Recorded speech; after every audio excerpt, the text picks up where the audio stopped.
a box full of records. Been storing them for 6 to 8 months now. What is inside? What are these records? Let's find out. Seeking a Thread time. Hey, back with you. I'm on a roll a bit here. I sort of have a bunch of ideas, so let's do another video.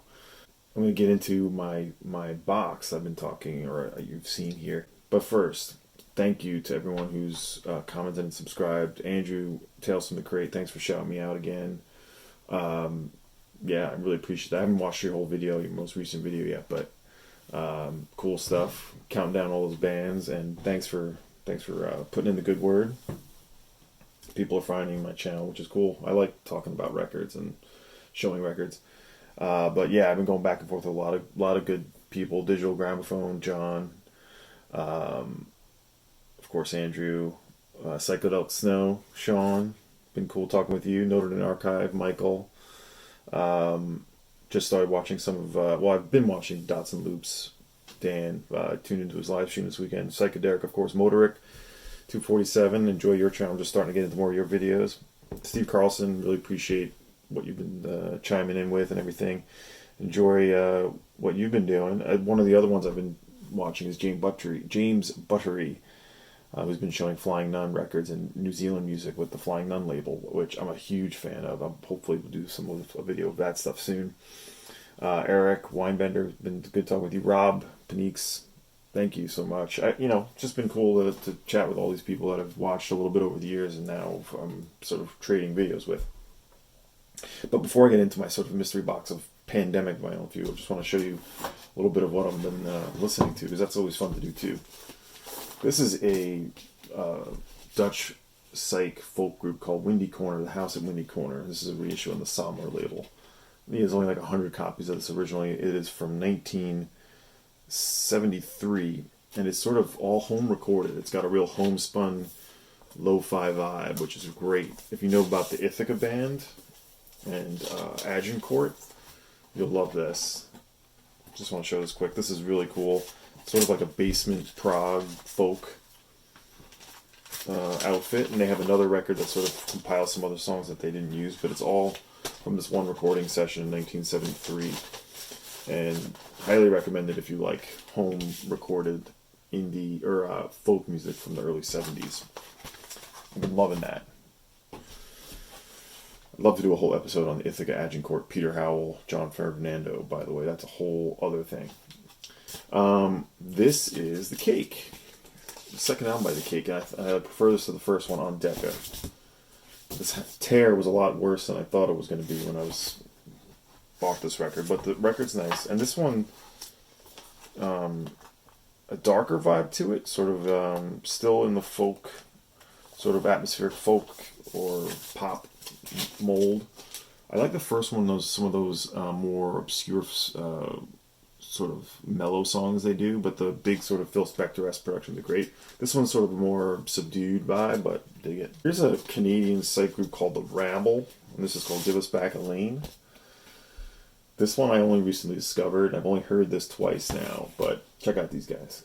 This is on the Trans World label from, what we got on this year, 68, I think this one is. It sort of has a bit of a Bonzo Dog Band thing going on with them. Ooh! And some cool psych pop, though. And this sort of like going with some bit of a humor to it, which maybe isn't selling it very well, but I need some more time with it. I got to report back on this. Give Us Back Elaine by The Rabble. Trans World. I'm always looking for good Canadian psych, and this one's more in the psych pop mold, but with some strange sort of tones to it. More to come on that. Got this as a Christmas present. This is Spiritualized, their 12-inch single, Amazing Grace. This has got the Peace on Earth version of Amazing Grace and an Evening Session on Fire, which is a beautiful version. Shout out to my friend Adam who gave me this. He's a Spiritualized Spaceman 3 devotee, and I am just one of his humble servants, I guess. I don't know. I am as well, but I'm not quite as deep, although I have many of the records. But love the Arista label that you're used to seeing, sort of like, your R&B and hip hop. But also spiritualized. This is a great 12-inch single. If you know, like some of the Spaceman 3, some of the best stuff they did were 12-inch singles. And also the case with spiritualized. So we'll move through these. I'm getting into some of the Christmas presents. Here's another Christmas present I got. This is Duranko Gumo. It's from 2007. This was the bass player in Les Réalisés du Nude, who I like but don't own any of the records just because I haven't really found the one I wanted. But this is on the Holy Mountain label, and this is kind of a slack, sort of woozy indie record. I recommend it. You could probably get this pretty cheap. Like I said, it's on the Holy Mountain label from 2009. Yeah, it came out it was recorded in 2008, probably 2009. Duranko Gumo, it's called Old Punks. Interesting stuff. Yeah, totally loose and jangly and sort of catchy too. It has nothing to do with Les Réalisés du Nude, so in terms of the sound anyway. I finally upgraded one of my all-time favorite sort of spiritual soul jazz records. It's Eddie Gale's Ghetto Music. I adore this record. It's so amazing. I still need his second album, but this is on Blue Note, the Liberty era. And if you like sort of, yeah, spiritual jazz, but this one has a lot of vocalists in it, which I really dig. It sort of has a sort of a gospel vibe to it as well. The Rain is sort of it's just like a barrel house of a song. It just sort of whines and grooves. And the Coming of Guilu, quite an amazing song at the end. Look at this, this cover, this artwork is just incredible. Eddie Gale is the trumpeter. Important music. I'm selling my Four Men with Beards reissue. I know how everyone feels about Four Men with Beards. I have that on my Discogs. It's out of print and going for money, but I don't think it's actually going to sell. I don't know. If anyone needs a copy, get in touch. I'm willing to trade, or it sounds good from what from what I can tell, the Four Men with Beards version. So if anyone needs a copy, wants to trade or something, I'd love to do it. But this is just a stellar piece of intense, soulful, emotional jazz music, and I love it. Speaking of, I was talking about New Zealand and James Buttery and the Flying Nun label. I've been listening to some Roy Montgomery, who was in the Pin Group and Dadawa. This is his he's done a bunch of different sort of tranquil but ambient guitar records, and this is a double LP, and this is just called 314 East 13th Street. He was living in New York for a while, I'm guessing. Well, I don't believe that's not New York on the cover, but yeah, he was making these all instrumental, very cosmic, very sort of moody guitar solo records that have tons of atmosphere and just really interesting. And Roy Montgomery's got a bunch of good stuff. I've been following his records on the Grapefruit label recently. Really cool. This is Messages for the Cake Kitchen, and it is Graham Jeffries. It was one half of Nocturnal Projections out of New Zealand. This just came out as a reissue. This was originally on, I don't think it was a Flying Nun originally, but it's from 1988. And it's moody, dark piano, lo-fi. Excellent. And last thing, I got two more. Sorry, I got more than I was expecting to show here. I finally got a copy of Jelly Bean Bandits on Mainstream. Yes, one of the ones I wanted. Nice copy. Prime Psych record. Great melodies, great songwriting.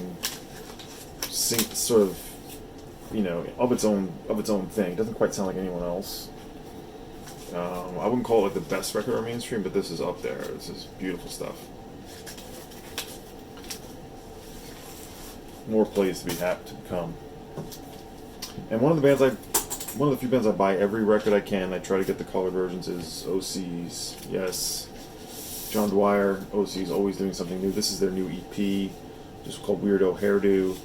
They did this thing where you pre-ordered it, and they basically made to order, which was kind of cool. I love how every record has a different Castle Face. It's always on Castle Face Records, and this Castle Face is one of my favorites. It's always a different logo. And I try to get them from Castle Face Direct because you get the limited variants, and that's what we have. I'm not a colored vinyl sort of obsessee or anything, but I like to get them when they're limited or, you know, the first run. It keeps, you know, it's nice to collect that in certain instances, and with OCs I've been doing it and following them for a long time. It's hit the bank pretty hard, but this is great. I really like Panther Rotate, the companion to Protean Thread. I get to have that as well with the lenticular cover. OC's John Dwyer, always pushing forward, always doing something great, something new, something weird, something interesting. Always rocks. Great band. I'm going to be following this band forever. Alright, so now I'm going to cut here, and we're going to go over to my mystery box and pull out some records and open them together.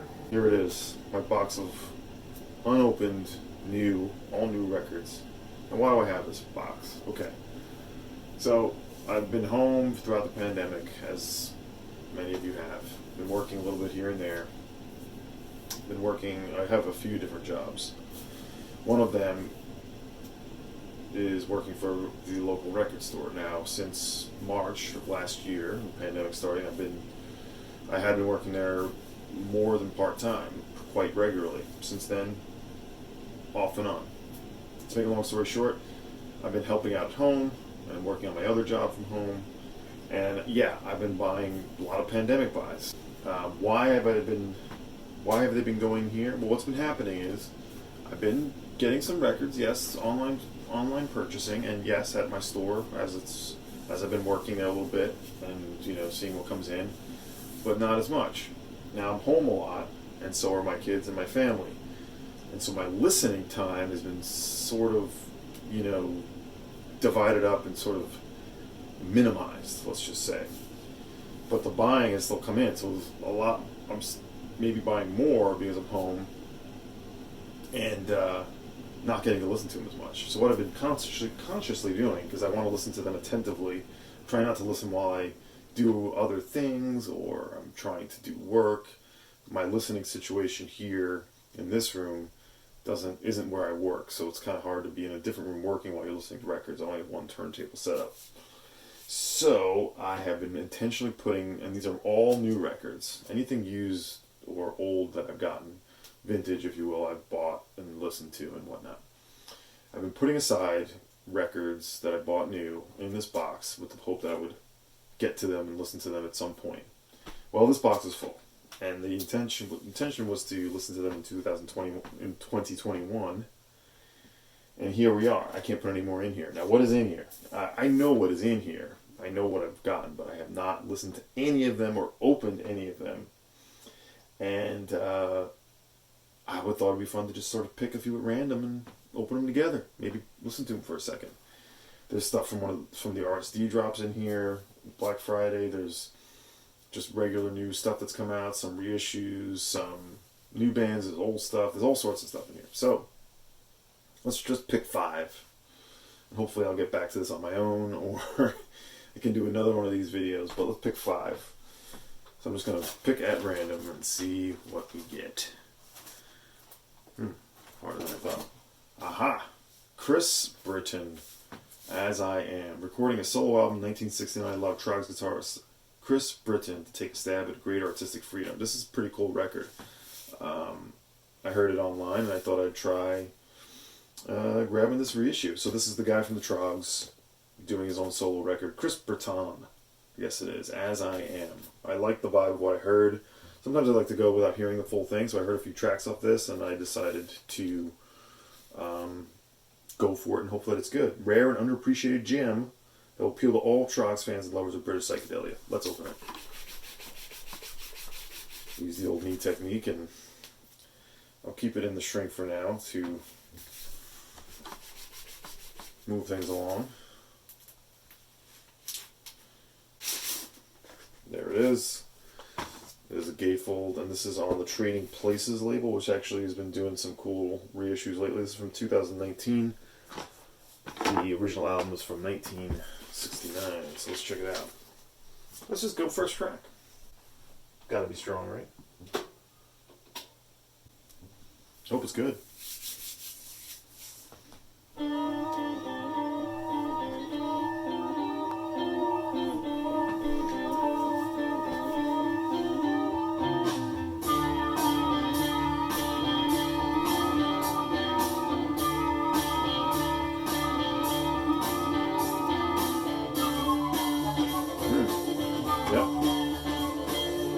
version of Evil Woman on here.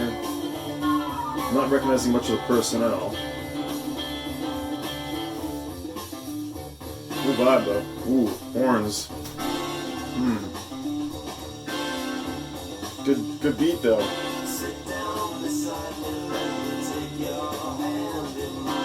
Not too bad on the horns.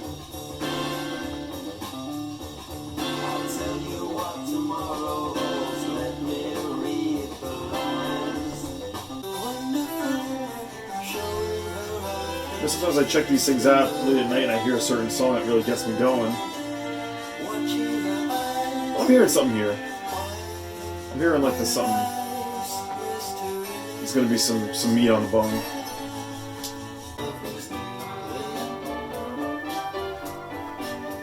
Chris Britton, As I Am. Alright. Okay. I'm okay with, sometimes you take a chance on, I like to take a chance on records sometimes and feel like, I like to be surprised, even if it's not necessarily what I hope for. But I feel like that's going to work out. Alright, let's do it again. Again, this is my pandemic box of unopened vinyl.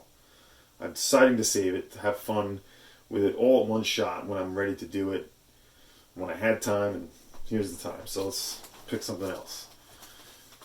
Ooh, that created some space. Oh, this is Jason Molina of Songs Ohio. Great singer-songwriter. He passed away tragically from alcoholism. And I know what this sounds like. And this is, I guess, what his final recordings. Eight Gates is the last collection of solo studio recordings Molina made before he passed away in 2013. This is going to be pretty skeletal, pretty heavy duty. I think this is a colored edition. It brings to mind his early work on Lioness, which is great. I love Jason Molina. I love... Not everything is great, but there's nothing that's sort of a letdown. I liked what he was doing with Magnolia Electric Company. That album, Songs Ohio Magnolia Electric Company, is fantastic. Maybe I should just get a blade. No, here we go. This is not advised. I should be properly opening these with a blade. Okay. And this inner sleeve. Ah, yes. Crazy. I don't know what that is. Strawberry vinyl? Fire on the Rail. Ox who have we carried. Yeah, it's gonna be this is a late night record. On the rail. This is the second side. Engine, oh my engine. Fire Secretly Canadian. on the This came out last year.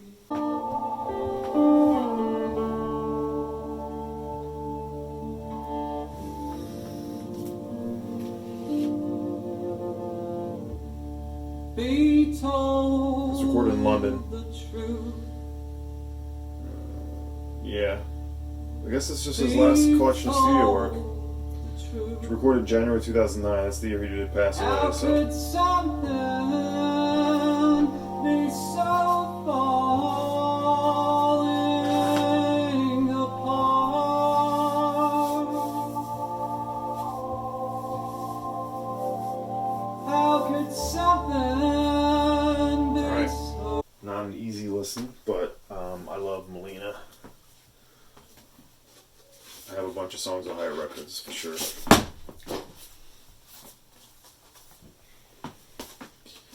Alright, let's put that away. Alright, record number 3. Let's see. Let's making a good one here. Oh, they're all good. I know this for a fact. Let's see what this is. Young Marble Giants. This album, I have the original pressing, but I wanted to grab this because it's got the EPs and a DVD of one of their performances. And I did open this, but I had not listened to it. So, let's, if you don't know Young Marble Giants, it's originally from 1980. Their lone record that they recorded, a trio. Some of the most minimal and sort of stripped down post-punk that you could find. It's songs that some points are just like almost barely happening, but I love the vocalist. What's her name again? Let's see. Yeah, Kurt Cobain apparently loves. Oh, Allison Staton. Philip Moxham and Stuart Moxham brothers. But this, I think, this is a clear one. Yeah. Oh, that's kind of a nice milky clear. So 1980 UK, super stripped down, simple, but something. It's the kind of thing you hear first time. You're like, this is kind of boring, which is what I used to think about it. But I came around to it. Stuck its claws in me. It's originally Rough Trade. This is a Domino reissue. The 40th anniversary of Colossal Youth is the album.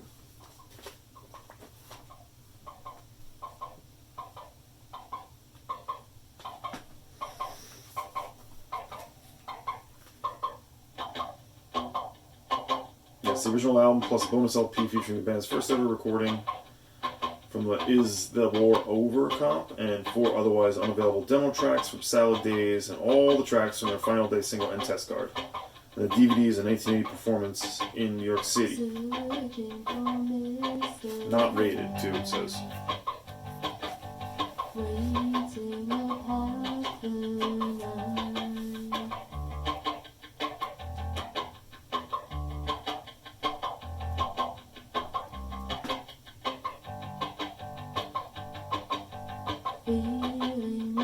Yeah, this is a record you really got to sit with. I know that for a fact. Teaching myself to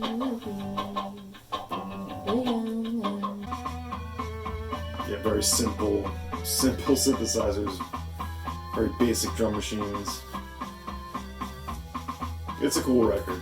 If you're into post-punk and UK post-punk, this is sort of classic.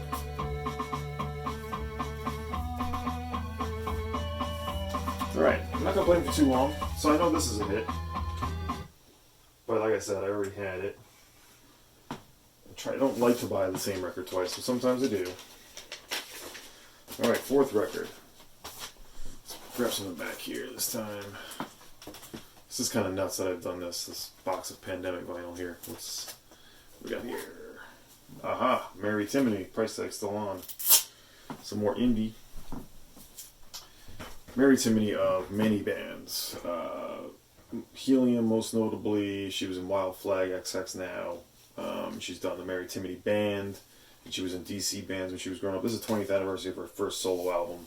This is like home recorded little prog epics that she was doing. She was really into fantasy and a lot of whimsy in her songs. And great, she was really unique for the time, I think. But Helium was definitely like pretty well-known indie rock band, but she was doing things quite different. Like I said, a lot more fantasy in her lyrics. First song is called Dungeon Dance. I'll do one more pick from here.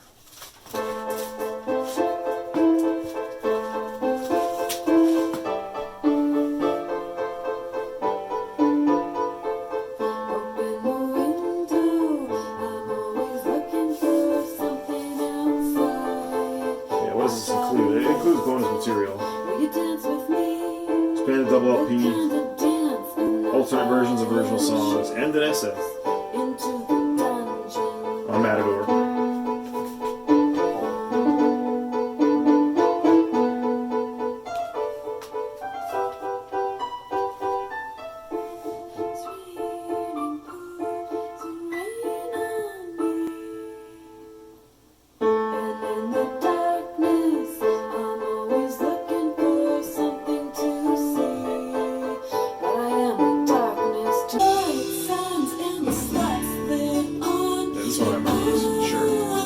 I have this on CD.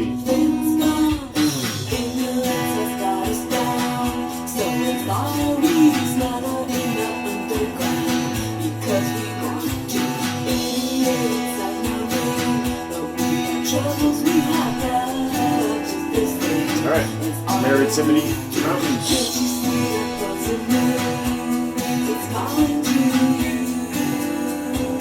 One more and I'll say goodbye. Pandemic vinyl box. Storing it all for some reason, just to open it up all at once. Why not? Alright, one more. Let's see. Oh, look, I can't tell what the heck I'm looking at. Let's see. It's hard to tell what I got here. Let's see. Ooh, this feels like a thick one. Oh, I can't believe I haven't listened to this yet.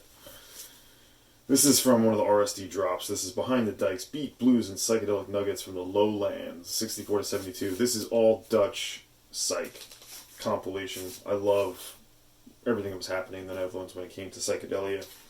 This is music on vinyl pressing. The artwork is sort of garish, but I like it. I can't believe I haven't opened this yet. This is like one of, what are these? 180 gram, 3,000 copies, yellow and turquoise, of course. It's got to be on colored vinyl if it's RSD. Ooh, here we go. Resealable sleeve. This is great. I mean, I recognize some of the bands on here for sure, but lots of stuff I don't know. I'm going to go to side D and play track D2, Jug Session. That sounds promising. Let's take a quick look at the package here. Oh, wow. Oh, yeah. There we go. It's going to be some pretty insane looking record, I think. Nice inner sleeves. Yeah, music on vinyl. It's always hard to tell where they're, you know, it seems as though they're basically very nice, official, but I mean, they always sound good, their pressings, but I always wonder where they're coming from. So here we go, Jug Session, Easy Here. Let's see what we know about Jug Session. It's from a 1970 Polydor single.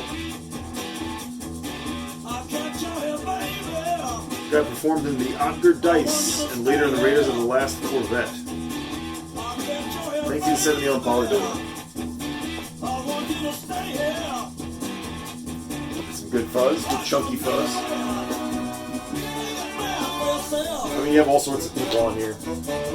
Sandy Coast Outsiders, the Counts, the Hagues, Bobby Green, 1, 2, 3, 4, 5. Who else? We know Dragonfly's on here. That's not can't be the same Dragonfly. Shocking Blue, Pop Era, the Tykes. No Group 1850 though. Super Sister. Yeah, no Group 1850. Let's pick one more. Let's try Alligator Man, self-titled track.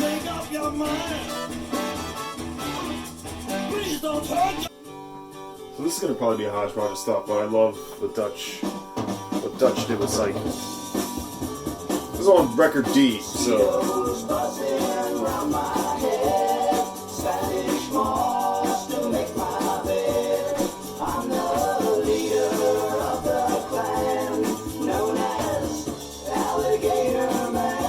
Alligator Man. Alright. Well, I hope that was sort of fun. You know, there's a lot more in here I want to play. I just wanted to have intense, focused listens with these records. And like I said, my listening time has been so down. I thought, like, let's get to a point where I can start really enjoying these. I mean, I've been consuming and listening to the other records I got, but